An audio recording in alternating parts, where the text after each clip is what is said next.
Hi friends, ഒരു information pass ചെയ്യുന്നതിന് വേണ്ടിയിട്ടാണ് ഈ വീഡിയോ ഇപ്പം അപ്ലോഡ് ചെയ്യുന്നത്.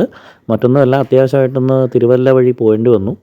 അപ്പോൾ അമ്പലപ്പുഴയിൽ നിന്നും തിരുവല്ല വഴിയുള്ള റോഡിൻ്റെ അവസ്ഥയാണ് ഇപ്പോൾ ഈ കണ്ടുകൊണ്ടിരിക്കുന്നത്. ഇപ്പോൾ എന്ന് പറഞ്ഞാൽ ഇപ്പോഴല്ല, ഇത് രാവിലത്തെ അവസ്ഥയാണ്. ഇപ്പോൾ രാവിലെ തൊട്ട് ഉച്ചവരെ ആയിട്ടും ഇപ്പോഴും മഴ പെയ്തുകൊണ്ടിരിക്കുകയാണ് കണ്ടിന്യൂസ് ആയിട്ട്.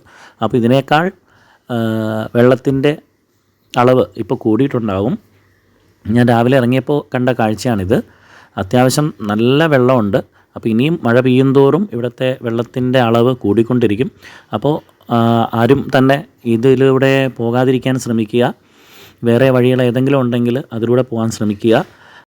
നമ്മുടെ തകഴിപ്പാലം കഴിഞ്ഞ് മുന്നോട്ടിറങ്ങുമ്പം അത്യാവശ്യം കുറച്ച് വെള്ളമായിരുന്നു ഉണ്ടായിരുന്നത്. ഇത് കാണുന്നത് നമ്മുടെ ചക്കുളത്ത് കഴിഞ്ഞ് കുറച്ചുകൂടെ മുമ്പോട്ട് വരുമ്പോൾ നെടുമ്പറം എന്ന് പറയുന്ന സ്ഥലത്തായിട്ട്, രണ്ട് സ്ഥലങ്ങളിലായിട്ട്. നെടുമ്പറം എത്തുമ്പോൾ അതിൻ്റെ അടുത്തായിട്ടും കുറച്ച് മുന്നോട്ട് പോയി കഴിഞ്ഞാൽ അവിടെയാണ് ഏറ്റവും കൂടുതൽ വെള്ളക്കെട്ടുള്ളത്. അവിടെ സഹായിക്കാനായിട്ട് വോളണ്ടിയറോ അങ്ങനെയുള്ള ആളുകളൊക്കെ ഉണ്ട്.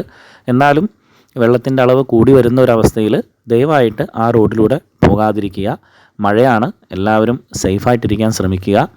ഈ വെള്ളം ഒഴുകി വരുന്നതോടൊപ്പം മരങ്ങൾ ഇടിഞ്ഞ് വീഴാനുള്ള ചാൻസും കാണപ്പെടുന്നുണ്ട്. അപ്പോൾ ടൂ വീലറോട് എനിക്ക് പറയാനുള്ളത്, കാരണം വരുന്ന വഴിക്ക് ഒരു അപകടം കണ്ടു. കട്ടറായിരുന്നു, വെള്ളം നിറഞ്ഞു നിൽക്കുന്നതുകൊണ്ട് ആ ഒരു സ്ത്രീയായിരുന്നു പാവം. അവർക്ക് അറിയാൻ സാധിച്ചില്ല. ആ ഗട്ടറിൽ വീഴുകയും ദൈവാനുഗ്രഹം കൊണ്ട് അവർക്കൊന്നും കാര്യമായിട്ട് സംഭവിച്ചില്ല. അവർ പേടിച്ചു എന്നുള്ളത് മാത്രമേ ഉള്ളൂ.